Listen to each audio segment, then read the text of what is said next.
Hey y'all, I'm Parker. And I'm Dre. And this is the Disney Cellar, chugging along into the new year as always.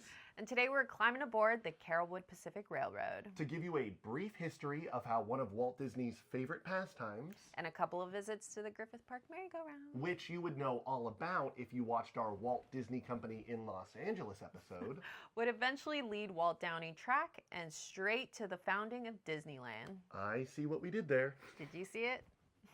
I'm sure you guys did.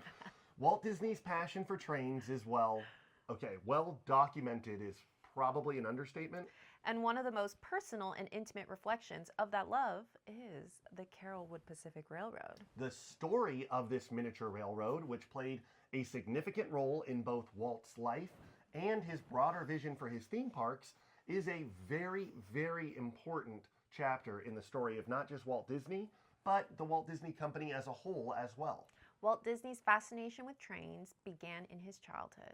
Born in 1901 in Chicago, Walt's father, Elias Disney, was a strict, very hardworking man who moved his family around quite frequently. However, one of the more positive memories Walt had from his youth was his time spent with his brother Roy near the railroad tracks. Walt's early fascination with trains would become a reoccurring theme throughout his entire life, and trains would soon play a pivotal role in his imagination, influencing his future work at Disneyland.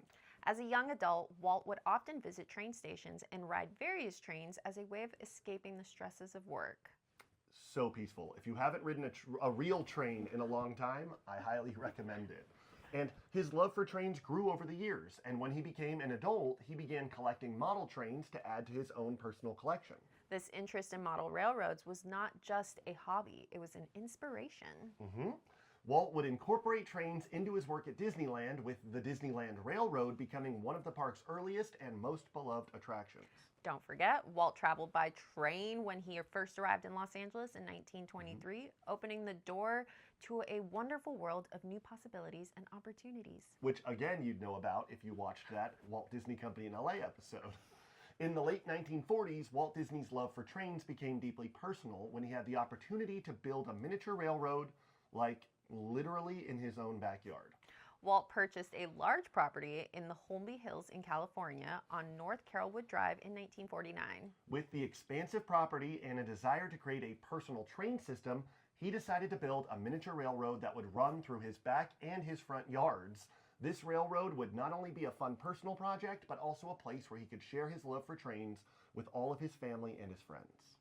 Walt's railroad was named the Carolwood Pacific Railroad, a nod to the street he lived on. I see what he did there. The railroad was small by professional standards, but grand in its own right. I mean, come on, people. He built this with his hands in his backyard. Walt, along with the help of the engineers of the Disney Company and model train experts, designed and built the railroad track. And over the course of several years, he began constructing the train station, all of the tracks like she mentioned, and the trains themselves. The Carolwood Pacific was designed to be a live steam, real working train. Yeah, the locomotive was a 1/8 scale model of a Baldwin locomotive.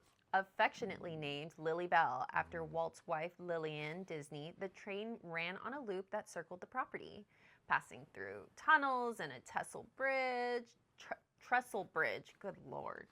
A variety of other handcrafted scenes, much like those Walt imagined for his park projects. The attention to detail and the love poured into the project was a reflection of Walt's meticulous nature and his desire to create a space that was as magical as it was technical.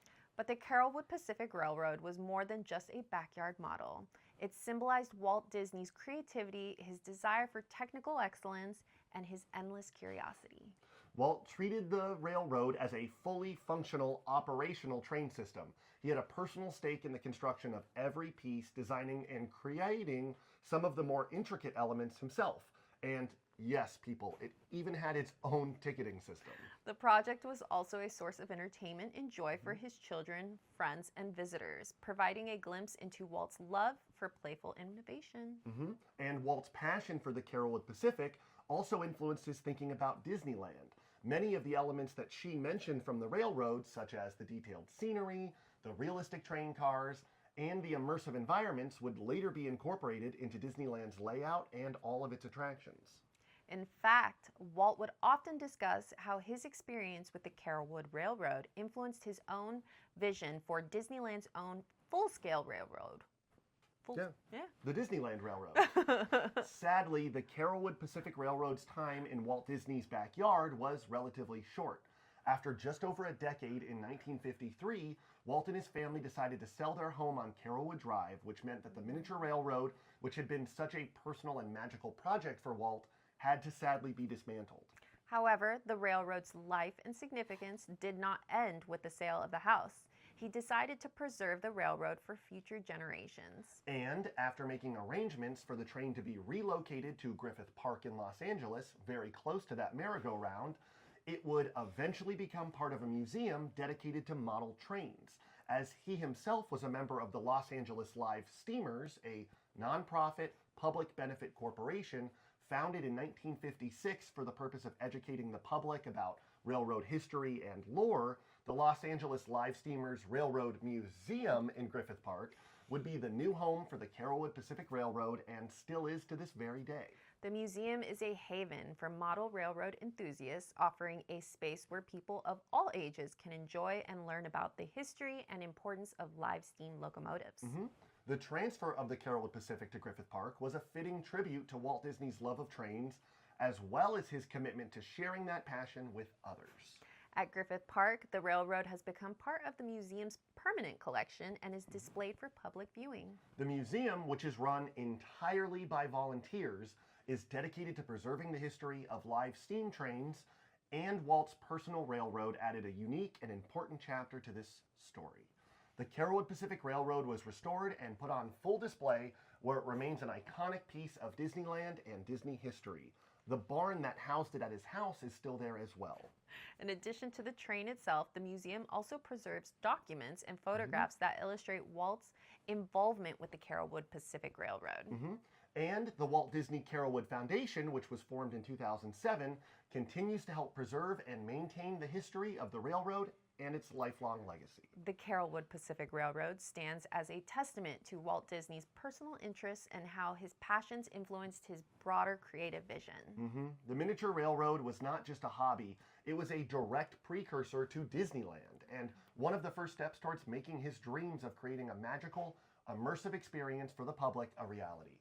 The railroad really is a manifestation of Walt's love for storytelling, engineering, and of course, family. It was a place where Walt could escape, dream, and create, and laid the groundwork for the magic that would one day fill the streets of Disneyland. Today, the legacy of the Carolwood Pacific Railroad lives on, not only in the restored trains and the artifacts on display at the Los Angeles Live Steamers Railroad Museum, but also in the countless ways that Walt's passion for trains, imagination, and attention to detail continue to inspire Disney fans and engineers alike.